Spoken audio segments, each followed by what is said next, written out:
मंगल भवन अमंगल हारी, द्रबहु सुदशरथ अजर बिहारी। राम भगति सुर सरित ही जाए, मिल सुकीरति सरज सुहाई। सानुज राम समर जसु पावन, मिलउ महान दुसोन सुहावन। जुग बिज भगति देव धुनि धारा, सोहति सहित सुबिरति विचारा। त्रिविध ताप त्रासकति मुहानी, राम स्वरूप सिंधु सिमुहानी। मानस मूल मिली सुर सरहि, सुनत सजन मन पावन करहि। बिच बिच कथा विचित्र विभागा, जनु सरि तीर तीर बन बागा। उमा महेश विवाह बराती, ते जलचर अगणित बहु भांति। रघुबर जन्म आनंद बधाई, भंवर तरंग मनोहर ताई। बाल चरित चहु बंधु के, बनज विपुल बहुरंग। नृप नारी परिजन सुकृत, मधुकर बारी विहंग। सुंदर कीर्ति रूपी सुहावनी सरयू जी राम भक्ति रूपी गंगा जी में जा मिली।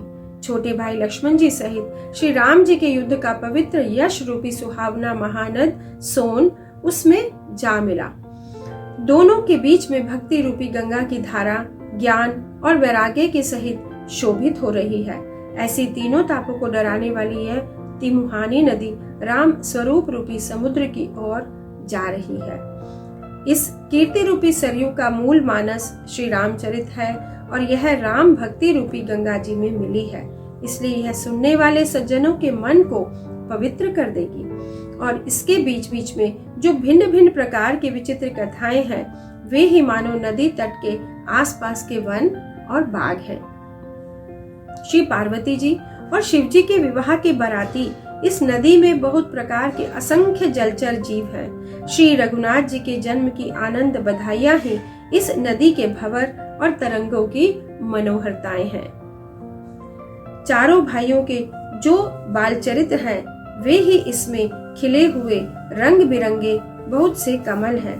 महाराज श्री दशरथ जी तथा उनकी रानियों और कुटुंबियों के सत्कर्म ही भ्रमर और जल पक्षी हैं। सिय स्वयंवर कथा सुहाई, सरत सुहावनी सोच विचाई। नदी नाव पटु प्रश्न अनेका, केवल कुशल उत्तर सविवेका। सुनि अनुकथन परस्पर होई, पथिक समाज सोह सरि सोई। घोर धार भृगुनाथ रिसानी, घाट सुभद्र राम बरबानी। सानुज राम विवाह उछाऊ, सो शुभ उमग सुखद सब काहू। कहत सुनत हर्षहि पुलकाई, ते सुकृति मन मुदित नहाई।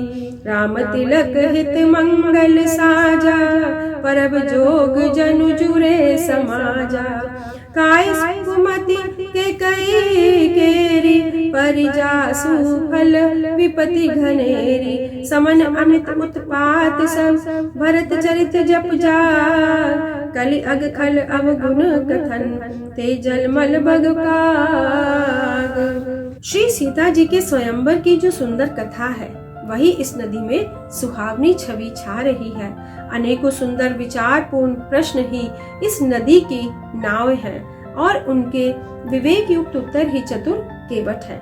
इस कथा को सुनकर पीछे जो आपस में चर्चा होती है, वही इस नदी के सहारे सहारे चलने वाले यात्रियों का समाज शोभा पा रहा है। परशुराम जी का क्रोध इस नदी की भयानक धारा है और श्री रामचंद्र जी के श्रेष्ठ वचन ही सुंदर बंधे हुए घाट है। भाइयों सहित श्री राम जी के विवाह का उत्साह ही इस कथा नदी की कल्याणकारिणी बाढ़ है, जो सभी को सुख देने वाली है। इसके कहने सुनने में जो हर्षित और पुलकित होते हैं, वे ही पुण्य आत्मा पुरुष हैं, जो प्रसन्न मन से इस नदी में नहाते हैं। श्री राम जी के राज तिलक के लिए जो मंगल साज सजाया गया, वही मानो पर्व के समय इस नदी पर यात्रियों के समूह इकट्ठे हुए हैं। कैकेयी की कुबुद्धि ही इस नदी में काई है, जिसके फलस्वरूप बड़ी भारी विपत्ति आ पड़ी है। संपूर्ण अनगिनत उत्पातों को शांत करने वाला भरत जी का चरित्र नदी तट पर किया जाने वाला जप यज्ञ है। कलयुग के पापों और दुष्टों के अवगुणों के जो वर्णन है वे ही इस नदी के जल का कीचड़ और बगुले कौवे हैं। कीरति सरित छऊ ऋतुरूरी समय सुहावनी पावनी पूरी हिम हिम शैल सुतासी विवाहो शिशिर सुखद प्रभु जन्म उछाओ वर्णव राम विवाह समाजो सोमुद मंगल में ऋतुराजो ग्रीष्म दुसह राम बन गवनु पंथ कथा खर आतप पवनु वर्षा घोर निशाचर रारी सुरकुल साली सुमंगलकारी राम राज सुख विनय बढ़ाई विसद सुखद सोई सरद सुहाई सती शिरोमणि सिय गुण गाथा सोई गुण अमल अनुपम पाथा भरत सुभाव सुशीतलताई सदा एक रस बरनी न जाई अवलोकन बोलन मिलनी प्रीति परस्पर हास भायप बलि चौ बंधु की जल माधुरी सुबास। यह कीर्ति रूपिणी नदी 6 ऋतुओं में सुंदर है। सभी समय यह परम सुहावनी और अत्यंत पवित्र है। इसमें शिव पार्वती का विवाह हेमंत ऋतु है। श्री राम जी के जन्म का उत्सव सुखदायी शिशिर ऋतु है। श्री रामचंद्र जी के विवाह समाज का वर्णन आनंद मंगलमय ऋतुराज बसंत है। श्री राम जी का वन गमन दुसह ग्रीष्म ऋतु है और मार्ग की कथा ही कड़ी धूप और लू है। राक्षसों के साथ जो घोर युद्ध की वर्षा ऋतु है जो देवकुल रूपी धान के लिए सुंदर कल्याण करने वाली है। रामचंद्र जी के राज्यकाल का जो सुख विनम्रता और बड़ाई है वही निर्मल सुख देने वाली सुहावनी शरद ऋतु है। सती शिरोमणि श्री सीता जी के गुणों की जो कथा है वही इस जल का निर्मल और अनुपम गुण है। श्री भरत जी का स्वभाव इस नदी की सुंदर शीतलता है जो सदा एक सी रहती है और जिसका वर्णन नहीं किया जा सकता। चारों भाइयों का परस्पर देखना बोलना मिलना एक दूसरे से प्रेम करना हंसना और सुंदर भाईपन इस जल की मधुरता और सुगंध है। आरती विनय दीनता मोरी लघुता ललित सुबारी न थोरी अद्भुत सलिल सुनत गुणकारी आस पियास मनोमल हारी राम सुप्रेम ही पोषत पानी हरत सकल कलि कलुष लग गलानी भव शम शोषक तोषक तोषा समन दुरित दुख दारिद दोषा काम कोह मद मोहन सावन विमल विवेक विराग बढ़ावन सादर मज्जन पान किए ते मिटई पाप परिताप हिएते जिन अहिबारिन मानस धोए ते कायर कलिकाल बिगोए त्रसित निरखी रवि कर भव बारी फिर हई मृग जिमि जीव दुखारी मति अनुहारी सुभारी गुण गन गनि मत अनवाई सुमिरि भवानी शंकर कह कवि कथा सुहाई अब रघुपति पद पंकरो हिय धरि पाय प्रसाद कहो जुगल मुनिवर कर मिलन सुभग संवाद। मेरा आर्त भाव विनय और दीनता इस सुंदर और निर्मल जल का कम हल्कापन नहीं है। यह जल बड़ा ही अनोखा है जो सुनने से ही गुण करता है और आशा रूपी प्यास को मन के मैल को दूर कर देता है। यह जल श्री रामचंद्र जी के सुंदर प्रेम को पुष्ट करता है, कलयुग के समस्त पापों और उनसे होने वाली ग्लानि को हर लेता है, संसार के जन्म मृत्यु रूप श्रम को सोख लेता है, संतोष को भी संतुष्ट करता है और पाप ताप दरिद्रता और दोषों को नष्ट कर देता है। यह जल काम क्रोध मद और मोह का नाश करने वाला और निर्मल ज्ञान और वैराग्य को बढ़ाने वाला है।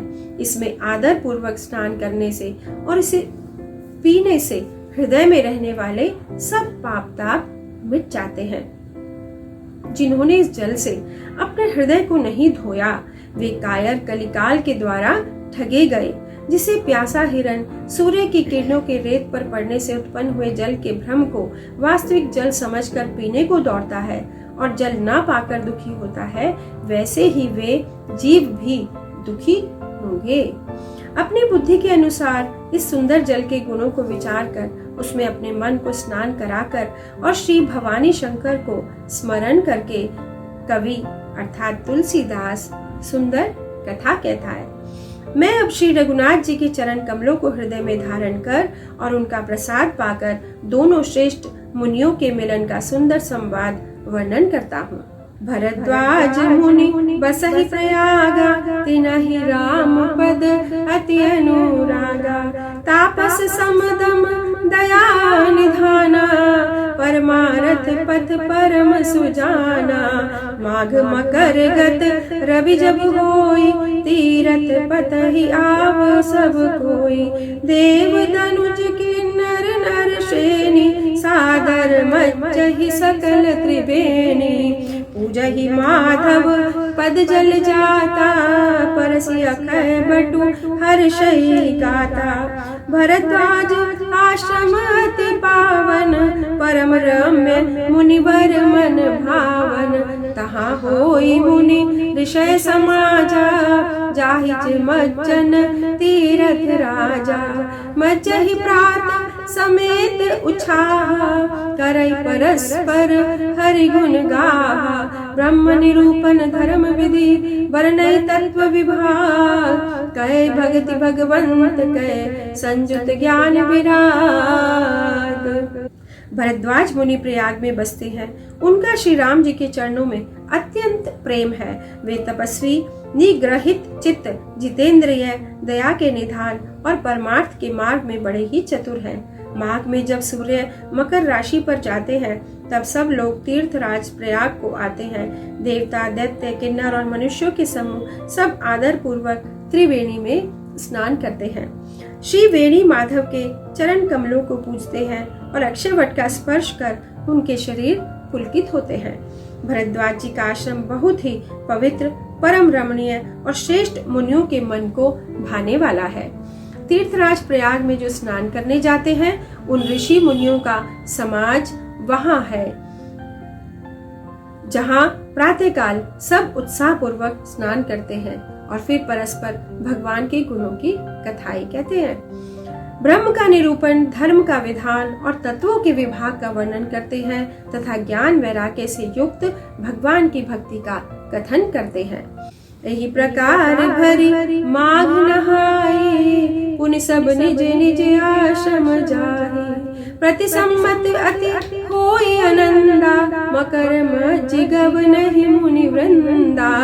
एक बार भरी मकर नहाए सब मुनि से आश्रम न सिधाए जाग बलिक मुनि परम विवेकी भरद्वाज राखे पद टेकी सादर चरण सरोज पखारे अति पुनीत आसन बैठारे करी पूजा मुनि सुजसु बखानी बोले अति पुनीत मृदुबानी नाथ एक संसौ बड़ मोरे करगत वेद तत्व सब तोरे कहत सुमोहि लागत भय लाजा जो न कहु बड़ होई अकाजा।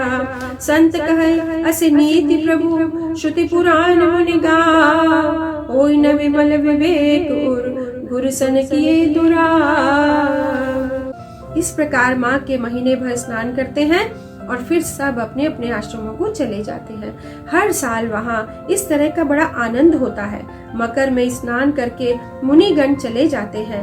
एक बार पूरे मकर भर स्नान करके सब मुनीश्वर अपने अपने आश्रमों को लौट गए। परम ज्ञानी याज्ञवल्क्य जी मुनि को चरण पकड़कर भरद्वाजी ने रख लिया।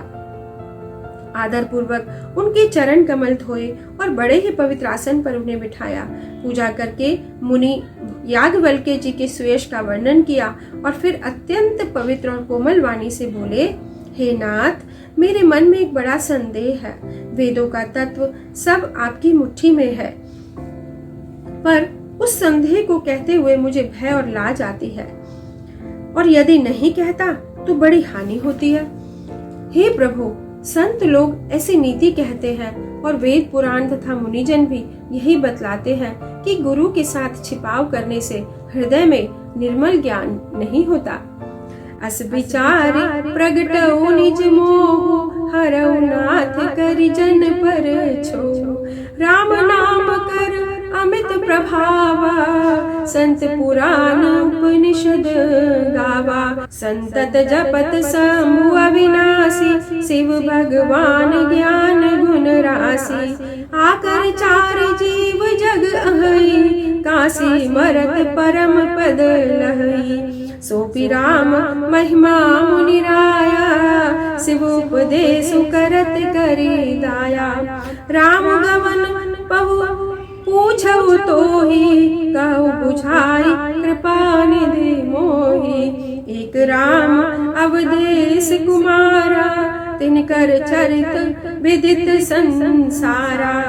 नारी विरह दुख लहहु अपारा, भयउ रोषुरन रावणु मारा। प्रभु सोई राम की अपर को, जाई जपत त्रिपुरारी।